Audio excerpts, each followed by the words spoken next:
মানিকচকের মথুরাপুর পঞ্চায়েতের নিমনগর গ্রামের ডোবা থেকে উদ্ধার হলো এলাকারই ব্যক্তি কৃষ্ণ মণ্ডলের মৃতদেহ। রবিবার সাত সকালে মৃতদেহ উদ্ধারের ঘটনাকে কেন্দ্র করে শোরগোল পড়ে গেল এলাকা জুড়ে। খবর পেয়ে ঘটনাস্থলে উপস্থিত হয়ে মৃতদেহ উদ্ধার করে মানিকচক থানার পুলিশ। ঘটনা সম্পর্কে জানা গিয়েছে, নিমনগরের বাসিন্দা কৃষ্ণ মণ্ডল পেশায় চা বিক্রেতা। শনিবার হাটে চায়ের দোকান করে আর বাড়ি ফেরেননি তিনি। পরিবারের সদস্যরা বিভিন্ন জায়গায় খোঁজাখুঁজি করে সারা রাত, কিন্তু কোনো তার খোঁজ মেলেনি। এর মধ্যে রবিবার সকাল নাগাদ স্থানীয় এক পথচারী রাস্তার ধারের একটি সাইকেল পড়ে থাকতে দেখে সন্দেহ হয়। তারপর দেখেন পুকুরের মধ্যে ভাসমান অবস্থায় এক মৃতদেহ পড়ে রয়েছে, যা দেখে একেবারে হইচই পড়ে যায় এলাকা জুড়ে। পরক্ষণেই দেখা যায় মৃতদেহটি রয়েছে নিখোঁজ কৃষ্ণ মণ্ডলের। এ ঘটনায় খবর পেয়ে ছুটে এসে মৃতদেহ দেখে কান্নায় ভেঙে পড়েন পরিবারের সদস্যরা। খবর পেয়ে আসে মানিকচক থানার পুলিশ।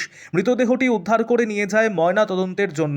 পরিবারের সদস্যদের অনুমান, প্রতিনিয়ত মদ্যপান করতেন তিনি। শনিবার রাতেও হয়তো মদ্যপান করে ফেরার সময় কোনো ক্রমে পুকুরে পড়ে গিয়ে তার মৃত্যু হয়েছে।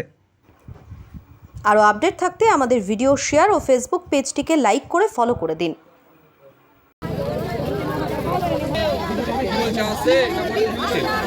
ও রাত্রেবেলা এসেছিল, শনিবারে কালকে হাট করেছিল, তো রাত্রে কোথায় থেকে এসেছিল, তো এখানে ডোবা পুকুরে পাওয়া গেছে। এখানে কি অবস্থায় ছিল দেহটা?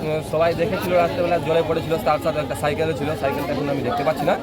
তো সবাই লোকজন মিলে আমরা উদ্ধার করেছি ওকে, হসপিটালে নিয়ে যাওয়া হবে ওকে। মারা গেছে? মারা গেছে। কি নাম আছে? কৃষ্ণ মণ্ডল। বয়স কিরকম? বয়স 40। পরিবারে কে কে রয়েছে? পরিবারে আছে ওর বউ আছে, ওর একটা ছেলে আছে, ছোট আছে দুটো, আর একটা ওর মেয়ে আছে তো, আর ওর মা আছে। কি করতেন? হ্যাঁ, পেশায় কি করতেন উনি? পেশায় কিছু না, বাইরে খাটতেন। হ্যাঁ, মানে কাজ করতেন বাইরে, লেবার হিসাবে। এখানেও একটু চায়ের দোকান করতেন শনিবারে হাটে। আচ্ছা, মদ খেতে? হ্যাঁ, করতো। কি মনে করছেন কি হয়েছিল তার সাথে যে এরকম? আমার মনে হচ্ছে যে রাত্রে হয়তো গেছে কোথাও খেতে মদ্যপান করতে, আসার সময় হয়তো জ্ঞান ট্যান ছিল না, আর হয়তো পুকুরে পড়ে গেছে। তো ওটাই হবে যে জলে ডুবে মরে গেছে। রাস্তার ধারেই পুকুরে? রাস্তার ধারেই, হ্যাঁ, ডোবা পুকুর আছে, জল আছে। আচ্ছা, ওখানে পাওয়া গেছে। ওখান থেকে সবাই ধারে নিয়ে এসছে, ধারে তারপরে রাস্তায় উঠিয়ে নিয়ে আসতে হবে। আচ্ছা, এখন এসছে অ্যাম্বুলেন্স, পুলিশ এসছে, তো এখন নিয়ে যাওয়া হবে।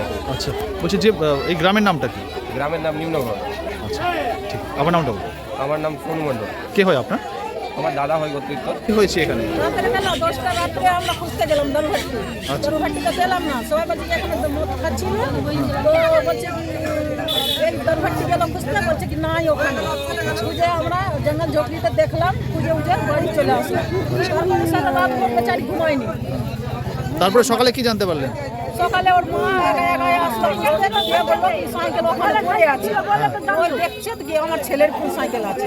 আচ্ছা, মানে জলের মধ্যে ডুবেছিল? হ্যাঁ। আচ্ছা, কি মনে করছেন কিভাবে মৃত্যু হলো?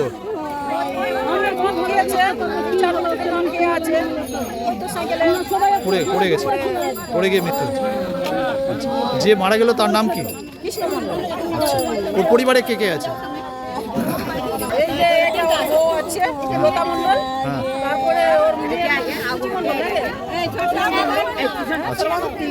আচ্ছা, পুলিশ এসেছিল? ঠিক আছে, আপনার নামটা বলবেন। আপনার নাম? আমার নাম পার্বতী।